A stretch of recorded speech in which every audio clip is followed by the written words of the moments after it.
Esto creo que es muy importante para la ley. A mi juicio, una de las funciones que debe tener la ley que se vaya a hacer, regular la conducta de los actores políticos, específicamente de los líderes sindicales, que dejen de hacer negocio con las clases, son los impuestos públicos y respeten la autonomía de las personas y sus trayectorias culturales de desarrollo.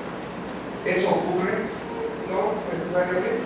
El libro de Carlos Ornelas de Política, Poder y Límites nos demuestra da pautas muy interesantes para pensar qué hace la ley. Y dice ahí, miren, lo que está institucionalizado no es legal. La venta ya es legal. No era legal, estaba institucionalizado. Tú sabías que las reglas eran así, no había ley.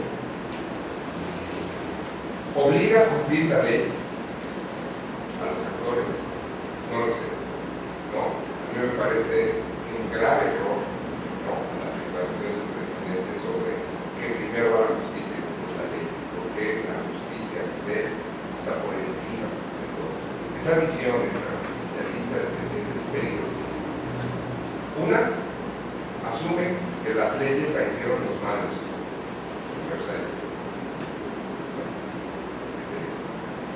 Cuando él tiene la posibilidad de las leyes. Y dos, rompe cualquier intento de Estado de Derecho. Porque entonces, ¿qué es la justicia? Por lo que digo, es una visión universal de la justicia. No porque esté mal, las leyes tienen problemas y son injustas, pero que el presidente diga que está bien, que es justo, me parece extremadamente peligroso en un país que apenas estamos tratando, ¿no?, de entender cómo son las reglas del juego. Y la otra, una declaración que sacó Luciano Conchero, secretario de Educación Superior, hace unos días en una entrevista de la Jornada de Oriente, dice, como en la ley, como en el decreto que se acaba de aprobar, está que va a haber un fondo para la educación superior y la gratuidad, eso se va a cumplir. Ajá, ¿cómo no?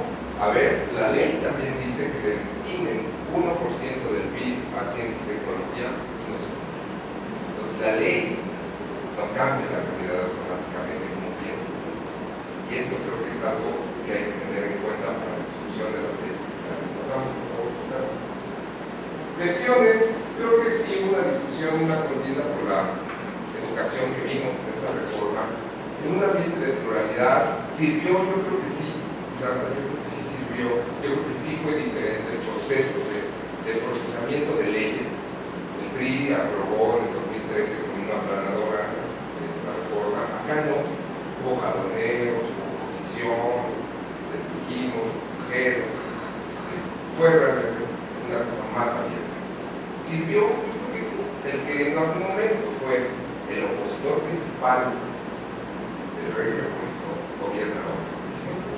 Ese es un paso democrático impresionante y muy positivo, ¿no? Gobierna, que fue opositor, y además traía una serie de luchas, ¿no?, desde 20, 30 años, ya no es un gobierno.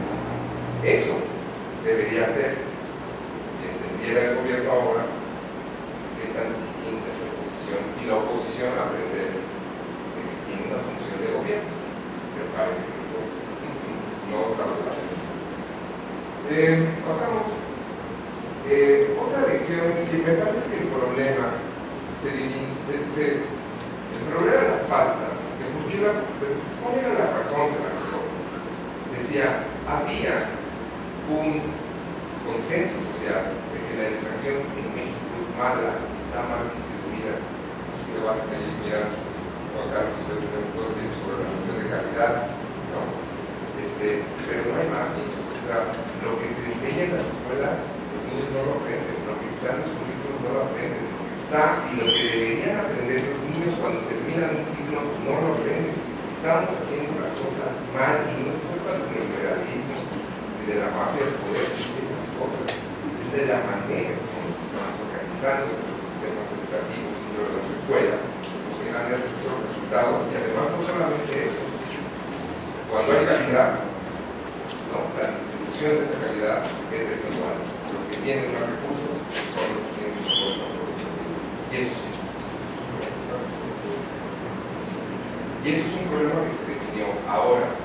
Eso ya lo sabíamos por investigación educativa desde los 60, Después llegó el INE y nos puso otra vez, poco estábamos muy mal. Después llegaron las evaluaciones internacionales, que son muy importantes y que nos volvieron a dar la referencia, es decir, van mal. Algo que hizo México bien fue meter a los niños a las escuelas. Lo que no ha hecho bien es que los niños se aprendan, las niñas, todos. Eso sí lo hemos hecho mal. Y les digo, eso es algo que ya viene, ya tenemos un conocimiento desde hace mucho tiempo. El punto ahora es, bueno, perfecto, ya cómo la resolvemos. Y creo que ahí fue donde la reforma del 2013 no pudo encauzar. Bien, esta es una marca que está cerca de, una marca que la pusieron en la secundaria que está junto a la Guadalajara. Creo que refleja ese punto. Los profesores decían, miren, secundaria 1. La secundaria 1. Un minuto. Asunciones. No, pero hagan bien las cosas. ¿No? Y esto creo que es algo muy importante. O sea, no hay una oposición a la relación, sino háganla bien y eso le toca a los técnicos. ¿No? Pasamos, si te pasamos, aquí algunas observaciones. Me parece que el carácter regulatorio constituyente de estas políticas de profesionalización genera alta conflictividad, ¿no? Y sí se ha abierto espacios de pluralidad, de diálogo distinto de lo que teníamos, no sabemos si las sea pura simulación, y ahora con las leyes secundarias que se aprueban por mayoría simple, no por mayoría calificada, pues otra vez Morena va a pasar.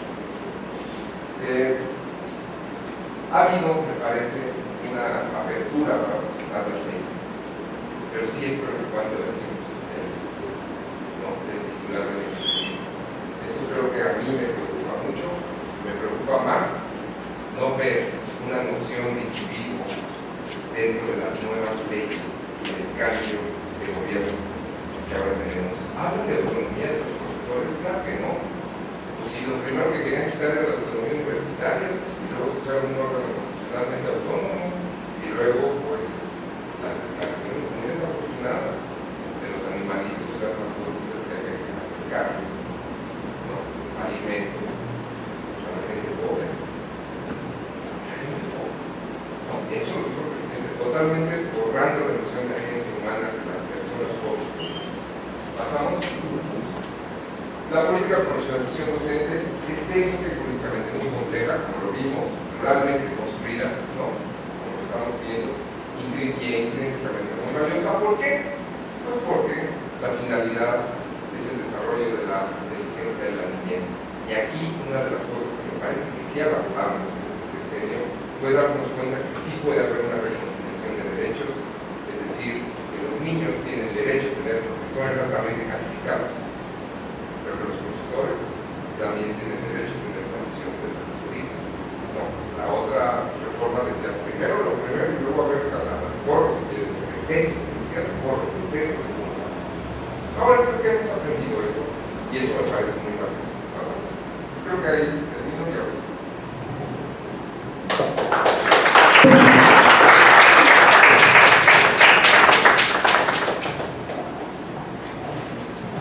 Muchas gracias, doctor Pedro Flores Crespo. Hay varias preguntas, obviamente les pedimos, por favor, si van también anotando sus preguntas, sus comentarios, y ya enseguida, después de esta lectura que les voy a compartir, ya entramos a la segunda parte de la sesión. Yo traigo una sola diapositiva que quiero compartirles. Es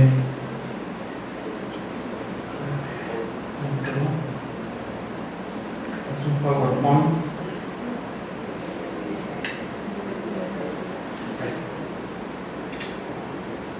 Y comienzo con esta parte de mi presentación. Es un cuadrito que apareció en el libro, por cierto, Pedro Flores Crespo hizo el prólogo de este libro, La Reforma Educativa a Revisión, que coordinaron Arcelia Martínez y Alejandro Navarro. Es un libro que editó el Instituto Belisario Domínguez, si no me equivoco, del Senado de la República. Y dentro de ese libro hay varios ensayos. Hay uno que se llama Para entender mejor la reforma educativa, estabilidad y cambio en el sistema educativo mexicano, de Erika Gómez y Alejandro Navarro. Y aparece este cuadro que quiero compartir con ustedes. Yo les recomiendo que revisen ese libro obviamente que lean los ensayos, particularmente este ensayo sobre estos procesos de estabilidad y cambio en el sistema educativo mexicano, y la reforma educativa, que ahorita les voy a leer algunos apuntes a manera como de una revisión conceptual de qué entender por reforma educativa, cuáles son sus alcances, cuáles son sus conflictos, cuáles son sus limitaciones y demás. Pero quiero nada más mostrar rápidamente con ustedes estas 4 columnas. Aparece el sexenio, desde el sexenio de Salinas, pasa por Cedillo, Vicente Fox, Calderón y Enrique Peña Nieto. Del lado izquierdo están las columnas. Al centro, interpretación del problema. Viene una pequeña caracterización del problema identificado por los tomadores de decisiones. Generalmente, como digo en el escrito que voy a leer a continuación, son las élites gobernantes quienes definen el problema. En la columna del centro aparece el enfoque de la solución. Después vienen principales reformas realizadas a través del legislativo, y por último, en la última columna, en la quinta columna, principales actores políticos.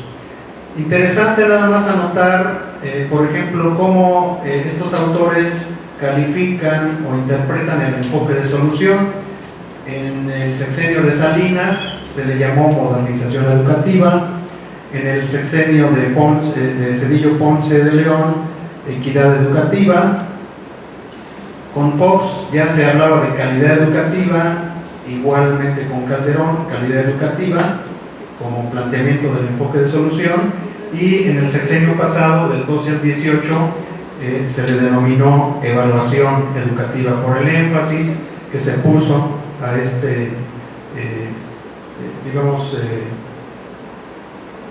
a toda esta propuesta centrada sobre todo en la evaluación educativa, evaluar la calidad, evaluar el sistema a través de indicadores, etcétera, etcétera.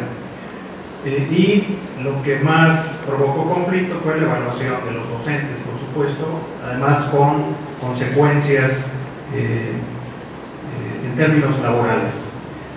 Voy a leer algo que a lo mejor ustedes por ahí se encontraron, y si no, pues se los comparto, que titulé 6 contradicciones de la reforma educativa de la 4T, que apareció publicado el lunes pasado en SDP Noticias. Son algunas tesis, voy a leer lo más rápidamente posible para pasar ya a la parte de la discusión. Y son 6 tesis y al mismo tiempo marcan contradicciones de estas iniciativas de reforma. Número 1, nuevos consensos, no ruptura. La reforma educativa, como parte de una iniciativa orientada a producir cambios educativos en el contexto del gobierno federal de la 4T y de cualquier otro gobierno, es una iniciativa que nace y crece en medio de múltiples contradicciones que hoy se expresan en parte como resultado de nuevos consensos políticos.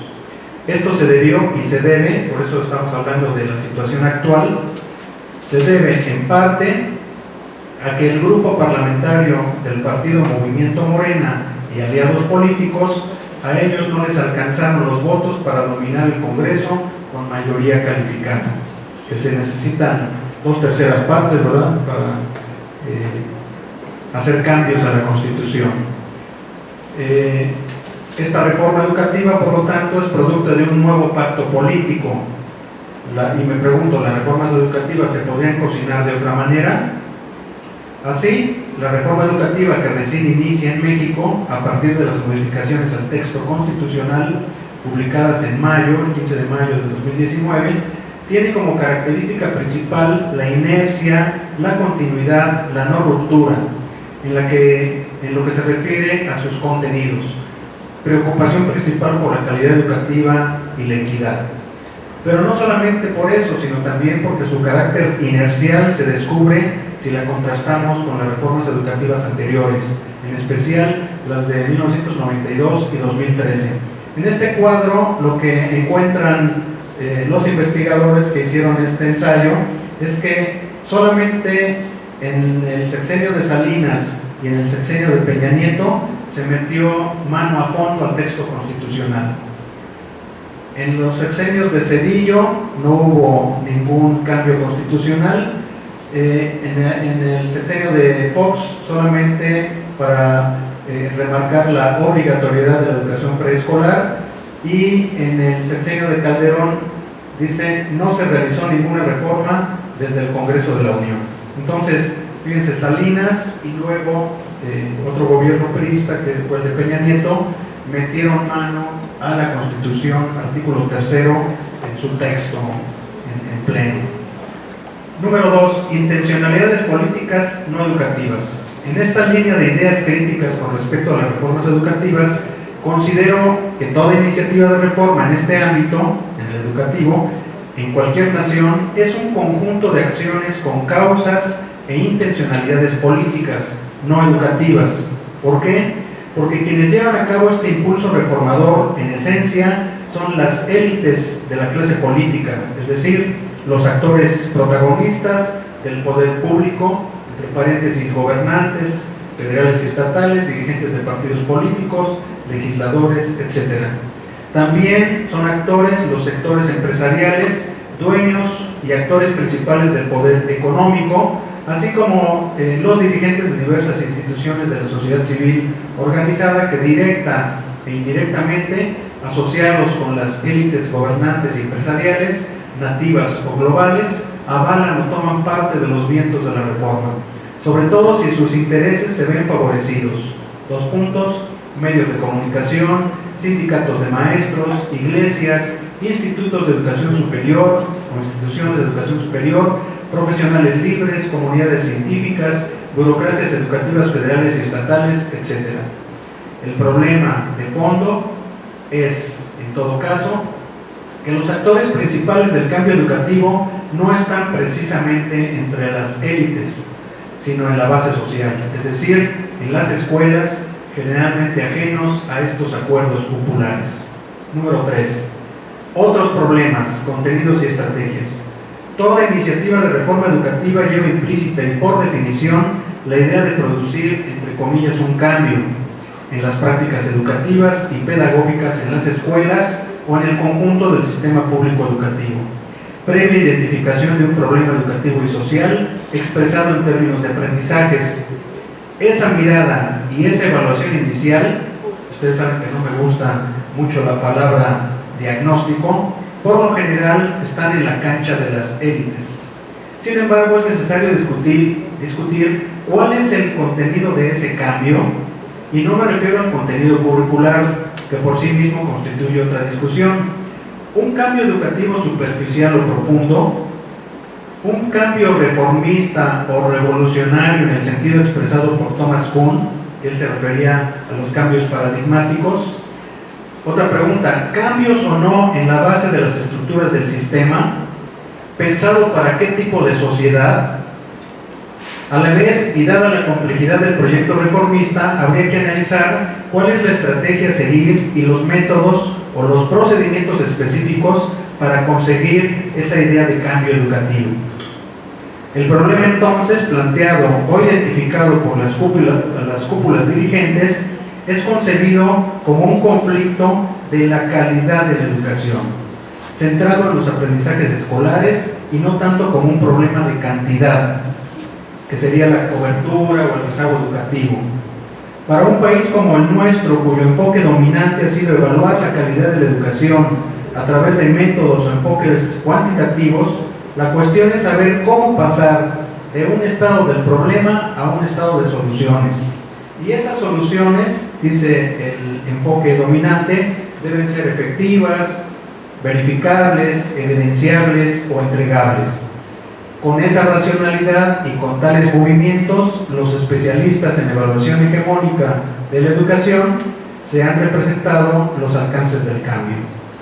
Si el problema está identificado en términos de carencias en el logro académico, es decir, desde la visión del máximo logro de aprendizaje de los educandos, entre paréntesis, idea insertada en la Constitución desde el 2013 y ratificada en el 2019, entonces, cierro paréntesis, entonces, este se puede expresar solamente en términos de aprendizajes escolares. Y ello solo se podría medir o valorar a través de exámenes o pruebas estandarizadas, sobre todo en las áreas de pensamiento matemático y comprensión de textos. Pero eso nos lleva al problema previamente existente y documentado de inducir a los estudiantes a, entre comillas, aprender para las evaluaciones. Con esa visión simplificada sobre la educación y sobre la evaluación, cuya racionalidad consiste en mirar de manera parcial lo que sucede en las aulas, la 4T sigue el mismo camino. O sea, hay continuidad. Pero si la calidad de la educación, en cambio, es conceptualizada de otra forma, es decir, desde la perspectiva del amplio y profundo rezago educativo, entonces el problema prioritario no estaría necesariamente en las aulas, sino fuera de ellas, más allá de las escuelas. Y la solución estaría dada en términos de cómo erradicar el rezago educativo, definido como aquella población mayor de 15 años que no ha iniciado ni concluido la educación básica. Entre paréntesis, una nota, dice, en México, según cifras de la UNAM, en 2012 se calculaba una población de alrededor de 32 millones de mexicanos en rezago educativo. Ambos, sin duda, son asuntos prioritarios para el diseño de políticas públicas educativas. Pregunto, ¿la 4T se atreverá a dar este salto? 4. Cambios como innovaciones ajenas a la escuela. Las comunidades educativas en las localidades del país viven las reformas educativas como movimientos que vienen desde fuera de la escuela. Y eso trae como consecuencia, hecho que también ha sido ampliamente estudiado, trae como consecuencia una serie de actitudes, valores y comportamientos opuestos. Un conjunto de prácticas educativas y escolares de franca resistencia al cambio. Situación que se agudiza cuando los docentes y directivos de la escuela pública no solamente son ignorados o marginados de los procesos públicos del diseño de la reforma, sino que además son llevados al patíbulo administrativo y a la denostación pública, tal como ocurrió en México entre 2013 y 2018. Ya concluyo. 5. De lo prometido a lo realizado. Y ya lo han apuntado aquí en las presentaciones anteriores. En eso coincido. En el caso de la reforma educativa impulsada por el gobierno de AMLO, dentro de la noción discutible de la 4T, no existe correspondencia entre lo prometido en la campaña electoral y las modificaciones al texto constitucional durante el primer semestre del ejercicio de gobierno.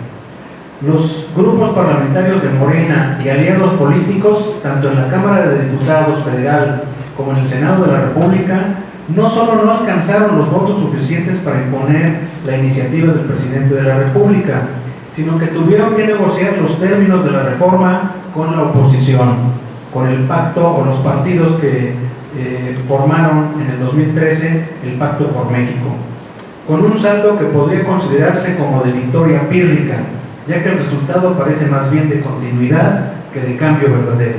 Cambio verdadero, entre comillas, porque es el término que utilizó en campaña López Obrador. Cabe anotar que en esta coyuntura, así como el presidente López Obrador ha elegido a sus adversarios políticos en las conferencias mañaneras, también se ha esforzado por seleccionar en los hechos a sus aliados, uno de los cuales es la dirigencia de la Coordinadora Nacional de Trabajadores de la Educación, que es la disidencia magisterial histórica. Pero también, de forma polémica y contradictoria, el jefe del Ejecutivo ha tejido alianzas con la dirigencia oficial del Sindicato Nacional de Trabajadores de la Educación, el CENTE, quienes se han autoproclamado como el ejército intelectual al servicio del presidente. Último párrafo. Por último, número 6, me pregunto, ¿el derecho a la educación puede ser reducido o equiparado al derecho a aprender? Pregunta de discusión que está en el fondo del diseño de leyes reglamentarias o secundarias del artículo 3 constitucional. Aquí dejo las preguntas y comentarios sobre las contradicciones para dar la bienvenida a la discusión. Muchas gracias.